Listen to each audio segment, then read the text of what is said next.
जय श्री कृष्ण, राधे राधे। आप सभी कृष्ण भक्तों का मेरे चैनल जोगन मीरा में फिर से स्वागत है। कैसे हो कन्हैया के लाडलो। आज हम आपको वीडियो में बताने जा रहे हैं कि सर्दी आ गई है, तो सर्दी में ठाकुर जी के लिए क्या क्या चीजें बहुत जरूरी है और क्या क्या चीजों की हमें सावधानी रखनी है, और ठाकुर जी की सेवा में वो क्या क्या चीजें हैं जो हमें इस सर्दी रखनी है, ताकि ठाकुर जी को सर्दी में यानी विंटर्स में दिक्कत ना हो और आराम से ठाकुर जी विराजे अपने घर में। तो आगे चलने से पहले मैं आपको बता देती हूँ कि मेरी नेक्स्ट वीडियो आने वाली है कि मक्खन कैसे निकालना है, यानी ठाकुर जी का स्पेशल मन पसंदीदा मक्खन, वो भी घर पे हम कैसे निकालें, वो भी इजीली, ताकि ठाकुर जी को डेली मक्खन का भोग लगा सके सर्दियों में गर्मियों में। इसलिए मेरे चैनल को सब्सक्राइब जरूर करिएगा ताकि आने वाली वीडियो खासकर देख पाए आप। और चलिए वीडियो को आगे बढ़ाते हैं। तो सबसे पहले आप ये देख रहे होंगे, ये है लालटेन, इसको लैंटर्न भी बोलते हैं इंग्लिश में। तो हम ये लेके आए हैं, बहुत ही सुंदर दिख रहा है और ये पूरा ऑटोमेटिक है। इसको खोलेंगे, चालू करेंगे तो ये चालू भी हो जाएगा, देखिए। तो ये ऐसा है। तो रात में ठाकुर जी के आगे हम ये रखते हैं, और जब भी ठाकुर जी के आगे हम आग जलाते हैं तब ये बहुत ही सुंदर लगता है। ये जब जलाते हैं आप देख सकते हैं, बहुत ही प्यारा लग रहा है ये लैंटर्न। तो जरूर आप ऐसे ठाकुर जी के आगे रखें, उनके आगे बहुत ही अच्छा लगेगा।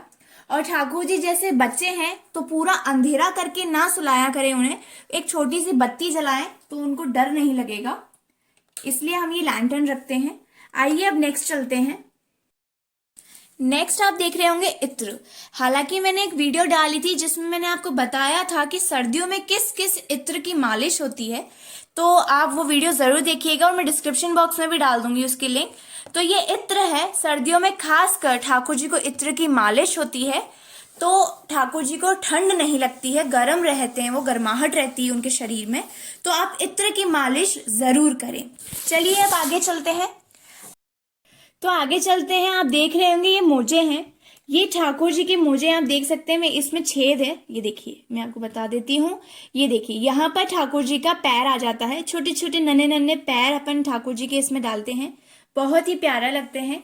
और आप ये देखिए, ये मैंने 2 कलर्स आपके सामने रखे हैं आपको सैंपल दिखाने के लिए। तो आप ये हाथ में भी पहना सकते हैं, अगर आपको अच्छा लगे कि हाथ भी ठंडे ठंडे हो जाएंगे तो आप उनको पहना देते हैं, पर हालांकि हम इनको जुराब की तरह ही पहनाते हैं। आगे चलते हैं। ये है ठाकुर जी के टोपे। तो आप देख सकते हैं, ये मैंने कुछ सैंपल रखे हैं, ये बड़े वाले टोपे हैं, आप देख सकते हैं ये बड़े टोपे हैं। जब बाल वगैरह लगाते हैं हम तो ठाकुर जी को ये फिटेड हो जाते हैं बालों के साथ। और ये छोटे टोपे हैं, इससे कान भी दब जाते हैं उनके और उनको ठंड नहीं लगती है ये वाले टोपों से। तो ये हमने रखे हैं। ये चीजें सर्दियों में बहुत अति आवश्यक है ठाकुर जी को, ताकि ठंड ना लगे। आगे चलते हैं। ये है मफलर। ये आप देख सकते हैं, मैंने 2 कलर रखे हैं मफलर के। इसको ऐसे फोल्ड करके ठाकुर जी गर्दन में, मफलर जैसे हम पहनते हैं वैसे ठाकुर जी को पहनाना है। तो ये 2 मफलर मैंने रखे हैं। तो मफलर, टोपे और सॉक्स। अब चलते हैं। ये किसी किसी की ये रहता है कि शालिग्राम जी को क्या पोशाक पहनानी है, तो ये शालिग्राम जी के लिए खास पोशाक रहती है। शालिग्राम जी यहाँ बीच में आ जाते हैं और उनको ऐसे ढककर ऐसे लगाया जाता है। आप ठाकुर जी को भी ये धारण करवा सकते हैं। ठाकुर जी को ऐसे धारण करवाया जाएगा, ऐसे एक शॉल की तरह ठाकुर जी के धारण करवाया जाता है। ये पीछे आ जाता है और ये दोनों हाथों के पास आ जाते हैं। तो ये चीज ठाकुर जी और आप शालिग्राम जी दोनों को धारण करवा सकते हैं, एक शॉल की तरह काम करता है। और आप जैसा कि जानते हैं, सर्दी में वुलन ड्रेस तो काम आएगी, फिर भी मैंने सैंपल के लिए एक बार आपको दिखाने के लिए रख दिया है। तो ये वुलन ड्रेस है। अब आते हैं। ये है ठाकुर जी के छोटे शॉल कह सकते हैं, या फिर छोटे कंबल कह सकते हैं। ये देखिए, ये छोटे कंबल है या छोटे शॉल है, और ये गरम कपड़े हैं उड़ाने के लिए ठाकुर जी के। ये आप देख सकते हैं, गरम कपड़े हैं।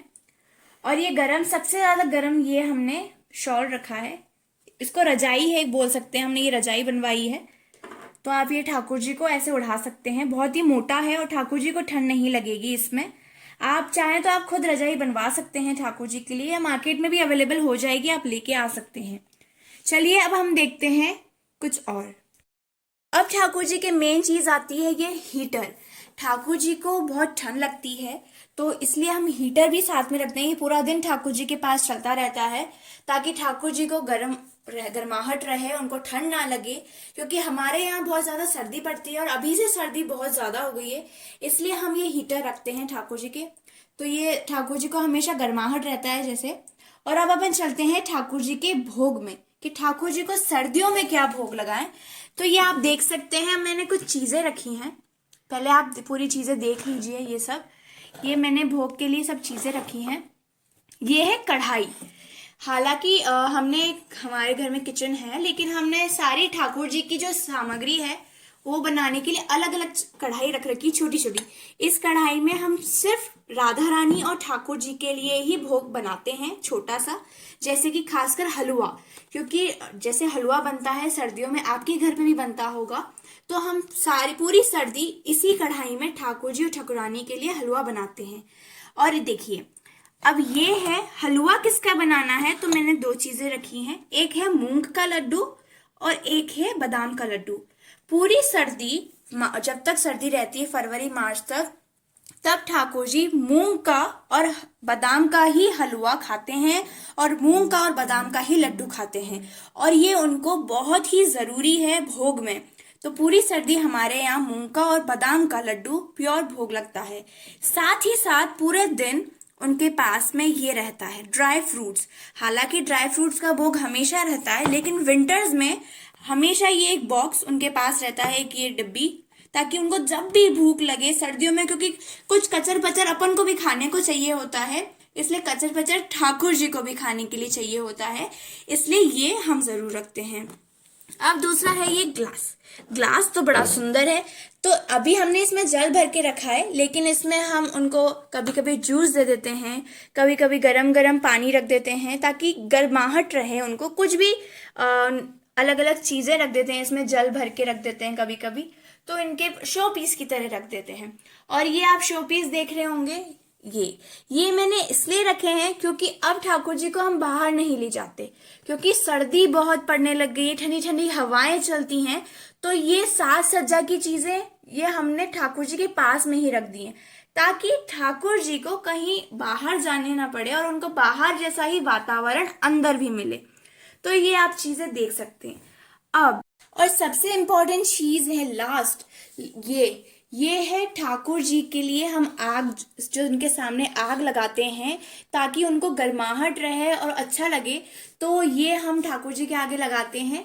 तो मैं आपको बता देती हूँ ये कैसे लगाना है। तो देखिए, ये लकड़ी है, लकड़ी नहीं कह सकते अपन इसको, जो स्टिक आती है जो अगरबत्ती की प्लेस में यूज करते हैं हम, वो है। तो ये हम लगा दें, इससे सुगंधित भी खुशबू आती है और ठाकुर जी को गर्माहट रहती है, और ये अच्छा लगता है। ठाकुर जी के आगे हम हमेशा रखते हैं, आप देख सकते हैं ये पूरा। तो ये हम ठाकुर जी के आगे जरूर लगाते हैं सर्दियों में। ये इससे क्या होता है, सुगंधित वातावरण बन जाता है, और साथ ही साथ ये गर्माहट रहती है, तो ठाकुर जी के ठंड नहीं लगती है। रात में जरूर करना चाहिए, ये आप कर सकते हैं। और अगर आप इसको थोड़ा सा जला के भी रख देंगे तो अपने आप जल जाएगा। तो ये चीजें थी, आपने देख सकते हैं, ये देखिए। तो हमने आज कुछ चीजें देखी जो ठाकुर जी के यूज आएगा विंटर्स में, खास खास चीजें हैं ये। तो आप भी जरूर ऐसी चीजें रखें ताकि ठाकुर जी की सेवा में कोई कमी ना हो और ठाकुर जी को सारी चीजें विंटर्स में अच्छी तरह मिल जाएं। तो ये सब चीजें थी। और अगर आपको ये वीडियो पसंद आई हो तो प्लीज लाइक करिएगा, शेयर जरूर करिएगा, ताकि सारे कृष्ण भक्त, कुछ अगर कमी हो रही है सेवा में तो जरूर कर सके ये सब चीजें देखकर। और प्लीज सब्सक्राइब करिएगा मेरे चैनल जोगन मीरा को, और प्लीज वीडियो को लाइक करिएगा और शेयर करिएगा। जय श्री कृष्ण, राधे राधे।